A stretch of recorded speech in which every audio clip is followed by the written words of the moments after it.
Welcome to Rowra in Cumbria for round one of the 2017 Two-Toe Money Super 1 British Karting Championships. Since 1983, the greatest, most competitive national karting championship in the world. It's Super 135. We're here in Cumbria and the weather it's a bit wet.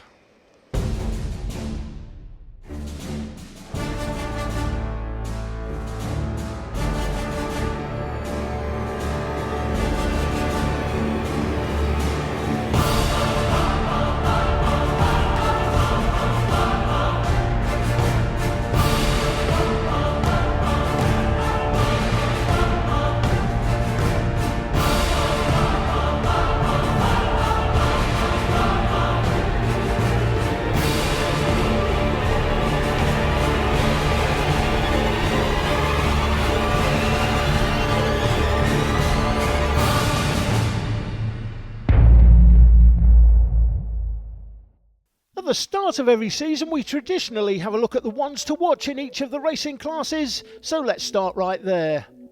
Army Cadet is the official MSA British Karting Championship for drivers from 8 years of age and is always one of the most competitive classes with a full grid. 36 drivers are here for round one, with the top seed driving the 7 Kart. Taylor Barnard is the favourite, but who will challenge him? Max Dodds will look to achieve more this season than the 10th place last year. My colleague Jake Sanson has long since been a fan of Josh Irfan and believes he will provide the biggest challenge to stop Barnard dominating. Lots of rookies in the class, and I'm looking for the international experience of Freddie Slater, who's been ripping it up out in the USA, to prove too much for the others in the quest for top rookie this year. But Freddie is nothing if not confident and has his eyes on a much bigger prize, the top prize. Can a rookie win the championship title? It was done in TKM Extreme last year, but surely not in cadets.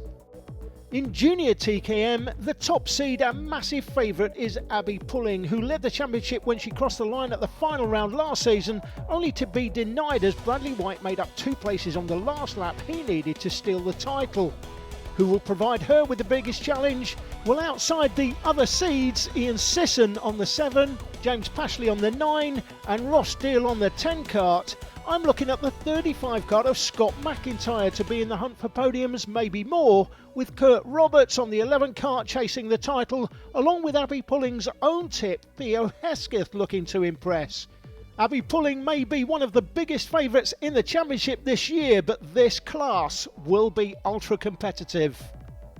In TKM Extreme, the 2015 champion Matt England has not registered for the series this year and is a major disappointment. The 2016 champion Harry Moore won in his rookie season last year and is the favourite for that experience this time. But TKM Extreme is the ultra-competitive class and any one of a dozen can win it. Outside the top seeds, it will be interesting to see if the ultra-consistent 2016 junior champion Bradley White can once again use that consistency to challenge for back-to-back titles. Stephen Letts makes a comeback on the 44 Kart this year, and if Harry Moore can win as a rookie, Stephen Letts can definitely win with his experience, despite being AWOL from the championship for the last few seasons. In Minimax, a disappointing small grid this year, but I'm picking Alex Lloyd, recently crowned the British Open champion at this circuit just last week after a great comeback drive, as the man they all have to beat this season. Anyone beats Alex Lloyd, they win the title. Enough said. In junior Rotax, most of the top seeds have moved on, but Tyler Chesterton on the 7, Tommy Foster on the 8 and Bradley Barrett on the 10 Karts will all have ambitions for the title. Who can challenge? I'm looking for Clayton Ravenscroft on the 75 Kart to be in it by season's end, along with any number of others. This one will be interesting to say the least. No senior Rotax grid this year, but look for the class to bounce back in 2018 as the new Evo engines become more readily available. The feedback I've had on the Evo kit has been very positive. Don't be surprised in 2018 if we see grids of 40 plus in senior Rotax. That's right, you heard it here first. The X30 classes for juniors and seniors have seeded numbers up for grabs in Super 1 for the first time this year, with great quality in both grids throughout. In the junior class, look out for Oliver Clark. He may be the one they all have to beat. Well, watch out for the Southern Area champion Louis Westover as well. He should be there or thereabouts at the sharp end, with Joe Fowler looking to vindicate his decision to move from Junior TKM to Junior X30.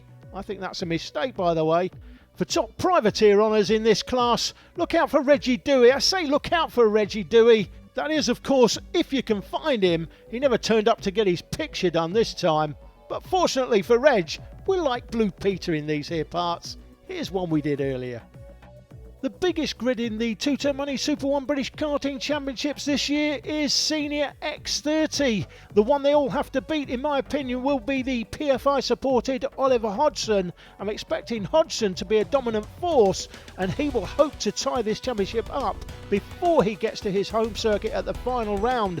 But in a big grid, 61 drivers in the class this year, with reliability playing its part from time to time. This could be any one of a dozen taking this title by the end of the season. Those are my ones to watch at this opening round of the championship, but with the rain and high winds causing a delay to the meeting, I had a chance earlier to catch up with some of the top seeds and championship favourites and started by asking them if that in itself brought any added pressure. To be honest, I really enjoy the pressure of a competitive class. I'm looking forward to this year because it's probably the biggest grid of seniors I've ever raced in a national championship. So I think that's great for British karting. Of course it does, because I came into last year and I didn't really have any pressure on my shoulders because obviously it was my first year. But now that I'm running, I've won it last year, I've got to maintain that for this year now, that's it. So yeah, there's obviously going to be some pressure this year, but I can't really let that get to me. Being a top seed is always a lot of pressure. Over the winter we've performed good, so I think we're good. Not really, no, because I came second in Vegas and I thought that's a lot, and I thought I can win the championship here in England. Yeah, it does, because we've got the new Rotax Evo stuff on, which is obviously got to get used to that. And the weather this weekend's quite difficult to get used to. It's really bad. Well, we have had a tough winter. We haven't had the bestest of results, but hopefully we can get it better in Super 1 this year. Who do you think is going to provide you with the biggest challenge in this class? Lots of good drivers in this, isn't there? Yeah, I think you'd be stupid to single out an actual driver, because you would hope that in any competitive class there could be any one of 10 who's capable of winning on the day. From my experience, I'd say that who's going to give me the hardest run for my money will be Danny Curl. Having a lot of experience racing closely with him in the past few years, it'll be good racing between us throughout the year. Probably Alex Lloyd, Lewis Gilbert and Kai Hunter. They're probably my biggest threats for Super 1 this year, so they're probably my main people that I have to beat. Freddie Slater has been good over the winter, and I think Josh Irfan will be there and thereabouts, so a few challenges really. I'd probably say Tommy Foster, he's the next highest seed. Clayton Ravenscroft, he'll be strong, I know. The main challenges will be Taylor and Josh Irfan. The championship organiser John Hoyle joins me. It's not the best conditions at the moment, but I'm thinking 15, 20 years ago we'd have been out racing in this. Yeah, they probably would have put wets on then, but the conditions are bad, but I wouldn't say anything worse than Friday, but it's just when you start and the steward's got to make a decision, so, health and safety is sort of important, so if it was me out there, I think I'd be out there, but, Yeah, me too, slicks on. Just want to cover as well, a little bit of not a controversy, but a bit of a problem, victim of your own success, I guess, this year. Just talk about the issue with Buckmore Park. We had Buckmore Park set up as round 3 this year, but of course, massive entries. Just explain how this all works, because you've got to pick the circuits before the championship gets underway and before you get the registrations in. Just explain what's happened there at Buckmore Park. Yeah, we've got to plan 6 months in advance, so there's a change in classes, and 2 of the classes we've tripled in numbers. You can't really guess that. The paddock and things wasn't big enough to cater for how many entries we'd get. That's where it's at, really. And people were saying you could either cancel the round, but I don't think that's a sensible option. And the only option was to run it on the same weekend. You can't start messing around with dates because people have got holidays booked and stuff like that. So if they're already signed up to a championship, you can't change the dates.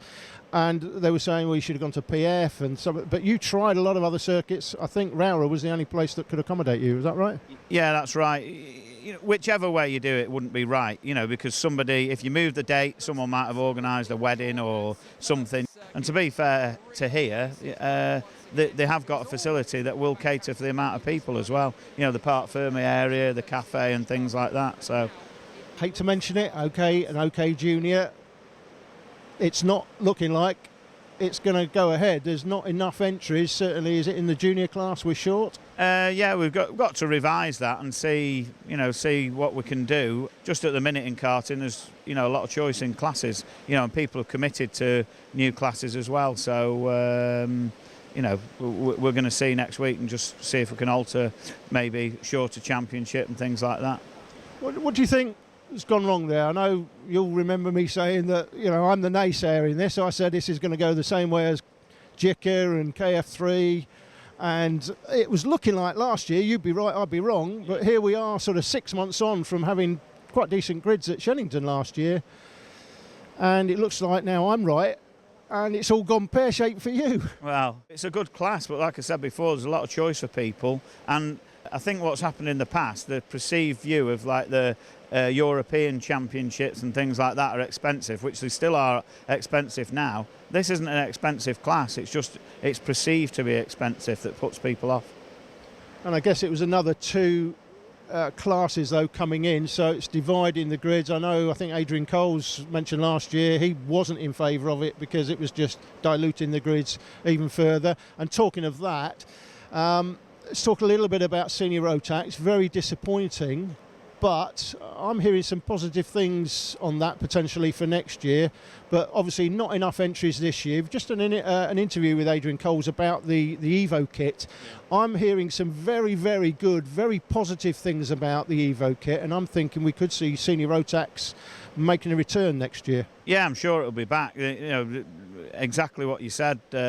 People have got the new kit, very good, pleased with it, on a level. But they've swapped classes, and I'm sure they will be back for it.